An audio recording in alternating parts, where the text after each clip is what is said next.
박근혜 대통령 탄핵 심판의 최종 선고가 내일 오전 11시에 발표됩니다. 헌법재판소의 탄핵 심판 최종 선고 과정은 국민들에게 생중계됩니다. 네, 최종 선고만 남은 탄핵 심판의 쟁점과 이후의 파장을 전문가 모시고 자세히 짚어보겠습니다. 이영작 서경대 석좌 교수, 최창렬 용인대 교양학부 정치학 교수 나오셨습니다. 어서 오세요. 네, 어서 오십시오. 안녕하세요. 예, 10일이다 13일이다. 그러니까 내일이냐 13일이냐 관측이 좀 엇갈렸었는데 역시 내일로 이제 결정이 됐습니다. 이정미 대행 퇴임 아무래도 영향이 좀 있었겠죠. 글쎄요. 저는 그것보다는 예. 그 8명이 전부 다 합의를 했기 때문에 날짜가 정해진 것이지 이정미 대행의 의지로 결정됐다고 생각하지도 않고 예. 또 이정미 대행이 13일 날 이제 퇴직하기 때문에 그 전에 해야 한다라는 뭐 얘기는 얼마인지 알 수 있지만 예. 그러나 그 8명의 그 재판관들이 그건 안 된다 하면 안 되는 거겠죠. 그러니까 이건 근본적으로 외부에 나타나는 건 이정미 대행이 결정을 했다라고 볼 수도 있지만 어떻게 보면 8명 전원이 그럼 10일 날 하자라고 이렇게 합의가 됐기 때문에 하는 것이 아닌가 싶습니다. 예. 어쨌든 전원의 의견이 일치를 해서 선고일이 확정이 됐기 때문에 어느 정도는 8인의 재판관이 사실상 결심을 좀 굳힌 게 아니냐 이렇게 볼 수도 있을까요? 그렇죠. 13일 날이 이정미 이제 재판관 퇴임일인데 예. 만약 그날 선고를 하게 되면은 뭐 10일이나 13일이나 사흘 차이밖에 안 난다고 하더라도 아무튼 시간에 쫓기듯 13일 너무 의식한 것처럼 보일 수가 있기 때문에 10일로 결정한 것이 아닌가 이렇게 보여지고 그동안 뭐 평의를 6차례에 걸쳐서 했잖아요. 27일 날 이제 최종 변론이 끝난 다음에 예. 그 평의 기간 동안에 거의 의견들이 굳혀졌다고 저는 생각을 합니다. 물론 최종 판결은 이제 뭐 내일 할 가능성이 높아 보이긴 하는데 예. 선고 직전에 대체적인 의견은 정리가 됐다라고 보고 그리고 뭐 다들 알려진 바와 같이 기각, 인용, 뭐 각하 이런 그 인용문은 다 나와 인용이나 기각 이런 거에 대한 결정문은 다 이미 나와 있다고 봐야 되겠죠. 시나리오가 나와 있고 예. 예. 판결 다시 말하면 표결을 통해서 이제 그 다수 의견 소수 의견을 읽지 않겠는가. 그다음에 나중에 주문을 이제 낭독하는 뭐 그런 순서로 진행될 것 같습니다. 예. 그렇다면 인용과 기각을 가를 가장 중요한 쟁점은 뭘까요? 저는 예. 소추안 자체가 문제가 되지 않을까 싶습니다. 예. 저는 이 탄핵의 정신을 생각을 해야 되는데요. 탄핵을 쉽게 하려고 했더라면은 그 뭐 6명 이상이 하게 하지는 않았을 거예요. 네. 그리고 또 이것이 불완전한 정치적 판단에 의해서 탄핵이 된 걸 갖다가 자꾸 이 TV에서 이렇게 얘기를 들어보면은 이거는 재판관들이 정치적 판단을 해야 된다고 그러는데 이건 정치가 아니에요. 지금부터 헌법의 정신이 헌재에다가 그거를 판결을 줬다는 것은 법적 판단, 법리 판단을 하라는 거고요. 예. 그리고 또 한 가지 탄핵 자체가 어렵게 돼 있습니다. 어렵게 됐다는 거는 이 사소한 거를 침소봉대해가지고 대통령을 탄핵하는 일을 예방하기 위해서 탄핵을 어렵게 만들어 놓은 거란 말이에요. 예. 그리고 지금 이게 뭐 13가지 무슨 뭐 이렇게 죄목을 했는데 그걸 한꺼번에 하나로 뭉뚱그려 버렸잖아요. 그러니까 결국 그 소추안 자체가 이게 말이 되느냐 안 되느냐 저는 그것을 가지고 판단하리라고 생각합니다. 그렇지 않으면은 지금 13가지인데 13가지를 가지고 불과 90일 만에 다 판단할 수 있나요? 그리고 증거란 게 있나요? 증거란 건 다 언론에 나온 거 외에는 없단 말이에요. 또 예. 이 재판 판결을 받은 건 하나도 없단 말이에요. 예. 그렇기 때문에 이게 확실하게 이게 정말 탄핵이라는 건 중차대한 겁니다. 예. 대통령을 탄핵하고 대통령을 파면하는 절차가 그 적당히 해가지고는 안 되는 거란 말이에요. 언론에 나온 거 적당히 짧기로 해서는 안 되는 거란 말이에요. 그래서 저는 생각할 때 이 탄핵 소추안 자체가 성립이 되느냐 안 되느냐가 저는 이 인용 기각 또는 각하의 가장 중요한 쟁점이 될 거라고 생각을 합니다. 그리고 또 헌재에서 그러지 않았어요? 특검 최종 수사 결과는 참고 사항이지 예. 그것이 증거가 되지 않는다고 그랬거든요. 그럼 그 말 그대로 받아들이면 돼요. 그냥 참고 사항에 그냥 특검에서 정치적으로 판단해가지고 기소한 것뿐이고 뭐 적당한 증거가 있을지 모르지만 그 증거가 얼마나 법적으로 힘이 있는 건지 모르지만 예. 저는 이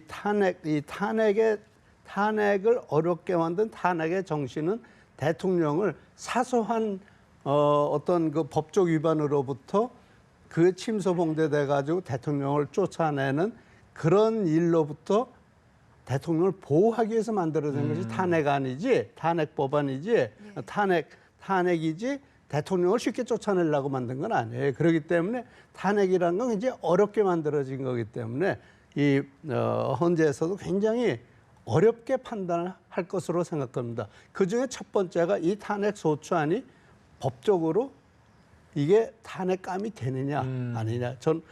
그게 저는 가장 핵심이라고 생각합니다. 예. 네, 알겠습니다. 앞서 한번 짚어주셨지만 최종 판결은 결국 내일 오전에 네. 이루어지는 거죠. 아까 쟁점 말씀하셨는데 지금 뭐 다들 알려진 바와 같이 예. 법률 8개 위반, 헌법 5조항 위반이 맨 처음에 13개 탄핵 소추 아니었어요. 그 부분이 이제 헌재에서 5가지로 요약이 됐잖아요. 예. 국민주권 위배했느냐 여부, 그리고 대통령의 권한 남용 부분, 그리고 언론 자유 침해, 그다음에 생명권 보호 의무 위반, 뇌물죄, 이게 5가지 정리했어요. 예. 이 중에서 이제 제가 볼 때는 가장 쟁점이 될 수 있는 거는 언론 자유 침해라는 게 아마 이제 블랙리스트 이런 것하고 관련된 거고, 생명권 보호 의무 위반은 세월호 7시간 뭐 이런 거란 말이죠. 예. 이런 것들도 중요하겠습니다만 역시 중요한 거는 이 국민주권 위배 문제하고 대통령의 권한 남용 이 부분을 재판관들이 유심히 들여다볼 것 같아요. 이 탄핵이라는 거는 어떤 형사상의 어떤 유죄 무죄를 따진 게 아니란 말이죠. 네. 대통령의 직을 수행할 수 있느냐 없느냐를 따지는 거란 말이에요. 그러니까 예. 공무원을 파면한 절차에 말하자면 쉽게 해서. 근데 예. 대통령이기 때문에 대단히 어렵게 만들어 놓은 거죠. 우리 이 교수님 말씀처럼. 예. 이 5가지 중에서 지금 이제 뇌물수수 이런 건 아직 판결이 안 났어요. 그야말로. 그래서 이런 것들도 물론 중요합니다만 국민주권을 위배했는가, 비선조직에 따른 여러 가지 제기됐던 이런 것들이 과연 국민주권을 위배했는가. 우리 이제 국민들이 권력을 위임한 거였잖아요. 이 예. 위임한 권력을 잘못 썼다라고 이제 본다면은 이제 인용죄로 갈 가능성이 크고, 예. 그렇지 않다면 기각죄로 갈 가능성이 높다라는 거예요. 그러니까 박근혜 대통령에게 제기됐던 여러 가지 의혹들에 대한 유무죄가 아닌 거예요. 어쨌든 간에. 이 중에서 단 하나라도 대통령이 헌법과 법률을 심대하게 위반했다고 본다면 이제 인용죄로 기울 것이고, 설령 잘못한 부분이 있다 하더라도 이것이 대통령직을 수행할 수 없을 정도의 중대한 위법은 아니다라고 본다면 기각으로 가는 거고, 이제 양면성이 다 있다고 보여지는데, 일단 지금 이제 와서 뭐 어느 쪽이 될 거다, 어느 쪽이 맞을 거다라고 얘기하는 건 대단히 이건 뭐 타당치 않은 것 같고, 예. 일단은 기다려볼 수밖에 없습니다. 내일 시간은요. 예. 예. 오로지 대통령직과 관련된 부분에서만 이제 네. 또 결정이 나겠군요. 재판관들 그 결정문 작성, 앞서 이제 최 교수님께서도 이제 말씀을 언급을 하셨는데 한 개가 아니라 이제 3개의 결정문을 작성한다고 합니다. 원래 네. 이런가요?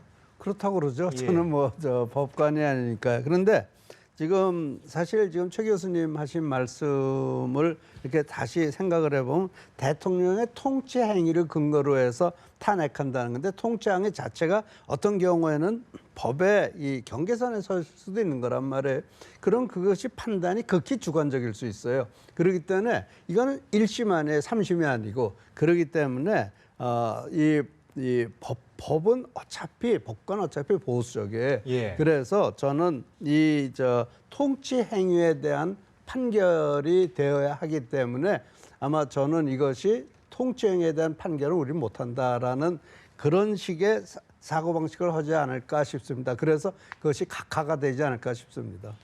아무래도 예. 이제 결과에 대해서 관심이 굉장한 상황인데, 선고 현장이 생중계가 된다고 하더라고요. 직접 방청도 가능하다고 하던데. 방청도 하고 생중계도 되고, 예. 내일 11시부터 탄핵 심판에 대한 선고가 열리는 거니까. 예. 지난번 2004년도에는 시간이 뭐 그렇게 오래 걸리지 않았다고 그러잖아요. 한 25분 예. 정도. 그때 뭐 쟁점도 3개밖에 안 됐었고, 지금하고는 뭐 비교가 안 될 정도로 단순했죠. 이번에 뭐 쟁점도 굉장히 많고, 예. 여기에 대한 시시비비도 굉장히 뭐 지금 복잡하게 얽혀 있고 이런 상황이기 때문에 다 이제 결정문들은 나와 있고, 다수 의견, 소수 의견 다 얘기할 것 같아요. 예. 만약에 이제 의견이 갈린다면. 게다가 2005년도에 이 헌법재판소법이 개정이 됐잖아요. 2004년도 노무현 대통령 기각할 때는 그때는 이 소수 의견을 밝히지 않았었거든요. 예. 근데 이제 2005년도에 헌재법이 개정이 돼서 소수 의견자를 밝히는 걸로 돼 있어요. 반드시 밝혀야 됩니다. 예. 법사항이에요. 예. 밝혀도 되고 밝히지 않아도 되는 게 아니라 반드시 밝혀야 되는 겁니다. 그건 헌법재판법에 규정이 돼 있기 때문에.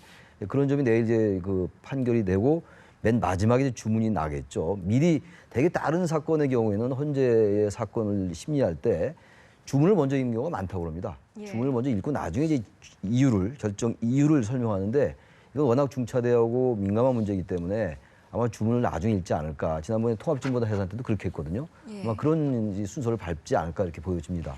소수 의견과 다수 의견 이야기를 해주셨는데 이번에는 소수 의견과 재판관의 의견이 모두 실명으로 공개가 그래서 그 된다고 얘기죠. 합니다. 말씀드린데. 네, 신변에 문제가 생기거나 후폭풍은 좀 없을까요?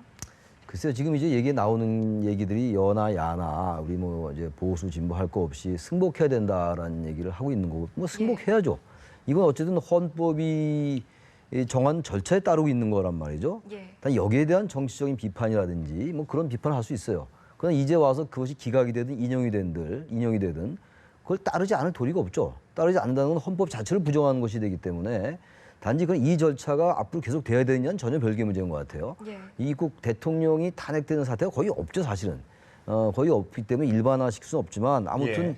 이런 사건이 생긴 거 아닙니까, 어쨌든 간에 현실적으로. 그래서 국회에서 결정되고 또 탄핵, 소추, 심판, 선고 동안에 많은 여러 가지 논란이 있고 이런 게 과연 맞는 건지 아니면 더 보완할 점은 없는지 이런 부분은 별도로 하더라도 내일 선고가 내려지면은 탄핵에 인용이 되든 기각이 되든 각하가 되든 예. 그건 따라야 되는 것이죠. 이걸 안 따를 도리도 없는 거고 안 따르면 안 되는 것이고 그렇게 생각합니다. 예. 그렇다면 내일 이제 결정이 나서 인용이든 기각이든 각하든 결정이 나서 바로 그러면 이제 대통령의 거치는 어떻게 되는 겁니까?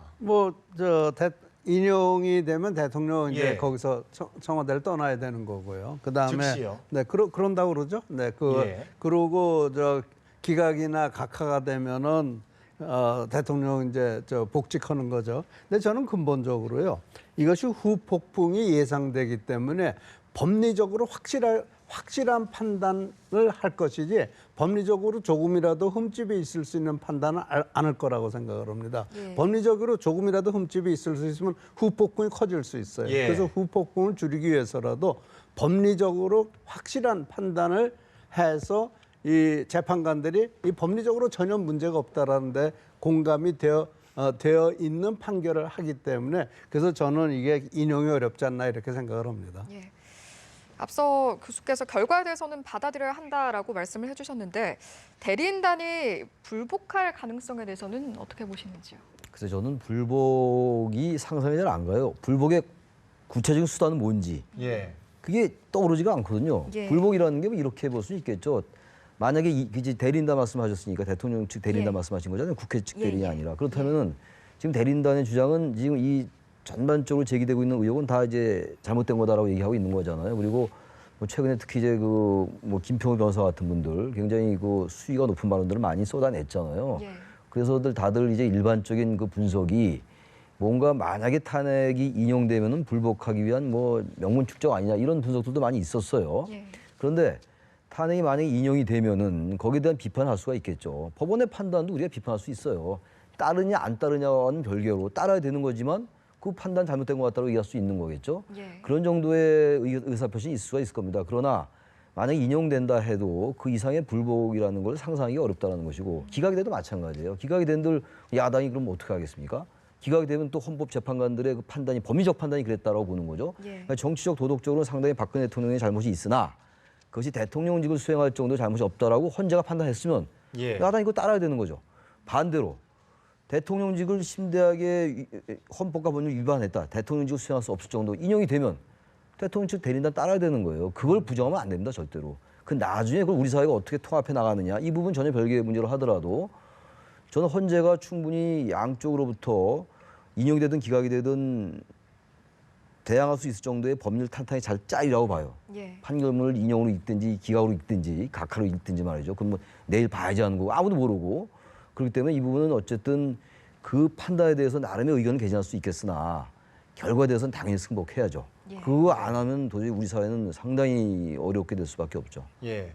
지금 박근혜 대통령 대리인 측은 뭐 별다른 반응은 없지만 이런 얘기가 나돌았습니다. 그 최종 선고 전에 박근혜 대통령이 하야를 하지 않을까? 이거의 가능성은 어떻게 보십니까? 그럴 가능성은 없습니다. 아예 없다고 아예 보십니까? 없습니다.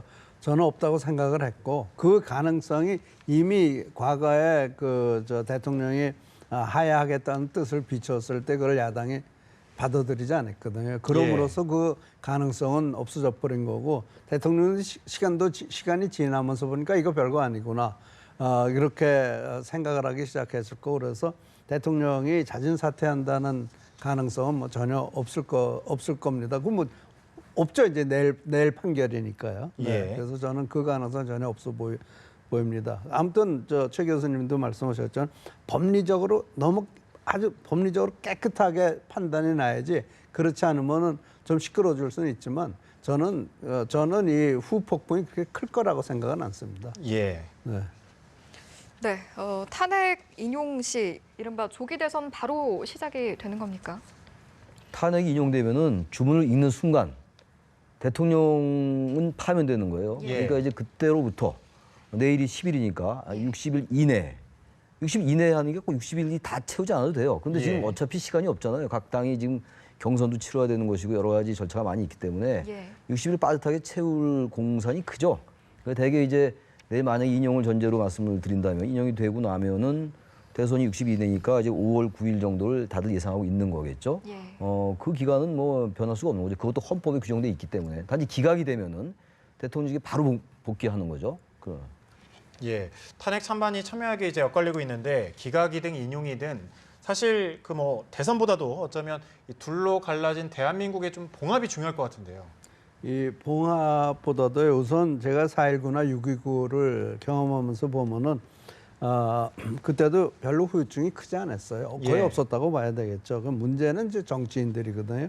근데 기각의 경우에는 민주당이 심각한 내부 갈등으로 이 야당이 이 문제를 다룰 여지가 없고요. 여유가 없고 예. 또 인용이 될 경우에는 여당은 여당대로 보수 우파 유권자들을 결집시켜야 되기 때문에 또 시간이 없고 예. 그래서 저는 그 후폭풍은 별로 크지 않으리라고 봐요. 그러고 지금 둘로 갈라진 한국인데 이거는 세대로 갈라진 거기 때문에 이건 뭐 하루아침에 해결될 문제는 아니에요. 우리가 사회적으로 좀 더 고민을 해가면서 해결할 문제지 이 탄핵으로 이 현상이 나타난 것뿐이지 탄핵 정국이 현상이 나타난 것이 그 전에 있었던 것이 이번에 나타난 것뿐이에요. 그래서 이제 앞으로 고민을 하면서 세대 간의 그 갈등을 극복해 나가야 되겠죠. 네, 예. 최 교수께서는 이 갈등 봉합을 어떻게 해야 되나 보십니까? 그러니까 전 이 교수님이 예. 아주 정확하게 지적을 해주셨다고 봐요. 지금 예. 지금 이른바 촛불 집회와 태극기 집회의 이 대결 구도. 예. 이건 요즘 국론 분열이라는 말들 많이 쓰잖아요. 예. 국론 분열이라는 말은 적절치 않다고 생각해요. 국론이라는 게 민주주의 국가에서 하나로 딱 있는 건 아니거든요. 그래서 그 부분은 어쨌든 용어가 적절치 않다고 보고 분명 어쨌든 보수 진영, 진보 진영이 갈라져 있는 것만은 분명하잖아요. 그 서구 사회에서의 그 보수와 진보하고는 개념이 많이 다른 거지만 예. 용어라는 건 역시 그 시대에 또 맞게 사용되는 것이기 때문에 우리가 통칭 보수와 진보로 얘기한다면 그렇게 보고 있는 거예요. 그러나 지금 이번에 대통령에 관련된 이 탄핵 심판은 사실은 보수와 진보의 문제는 전혀 아니죠. 예. 법과 원칙, 상식에 따라서 재판을 해야 되는 것이고 그렇게 봐야 되는 건데 예. 이게 이제 탄핵 과정이 진행되면서 완전히 이제 둘로 쪼개지는 것처럼 보이고 있는 거예요. 예. 그야말로 우리 사회가 우리 국가가 일제를 거치고 그다음에 해방 공간 3년을 거치면서 좌우익의 대립이 있었고 분단되면서 이른바 이 냉전 사고나 반공의식 이런 것들이 박정희 정권 때 굉장히 팽배했었잖아요. 그리고 사실 잘못된 정권을 지탱하는 하나의 이데올로기도 됐던 부분이고 예. 그런 게 배태돼 있는 거죠. 잉태돼 있기 때문에 대통령 탄핵을 이제 기점을 해가지고 이게 갈라진 것처럼 나타나는 건 저는 우리 사회가 많은 시간을 필요로 한다고 봐요. 제도 몇 개 고친다고 이게 봉합되거나 통합되는 건 아니라고 생각을 하고 예. 아무튼 중요한 거는 그야말로 정치인들의 속성이 물론 당리당략을 챙기겠죠. 그걸 완전히 부인할 수 없죠. 왜냐하면 현실 정치이기 때문에. 그러나 지금처럼 너무 이렇게 정치적으로 당리당략에 입각해서 보지 말고 예. 이런 정치인들이 뭔가 선도한다면 그래도 그 시일을 앞당길 수 있지 않을까 이런 생각이 좀 듭니다. 예, 그렇군요. 탄핵 심판 최종 선고와 관련해서 두 분의 전문가와 이야기 나눠봤습니다. 이영작 서경대 석좌 교수, 최창렬 용인대 교양학부 정치학 교수였습니다. 고맙습니다. 고맙습니다.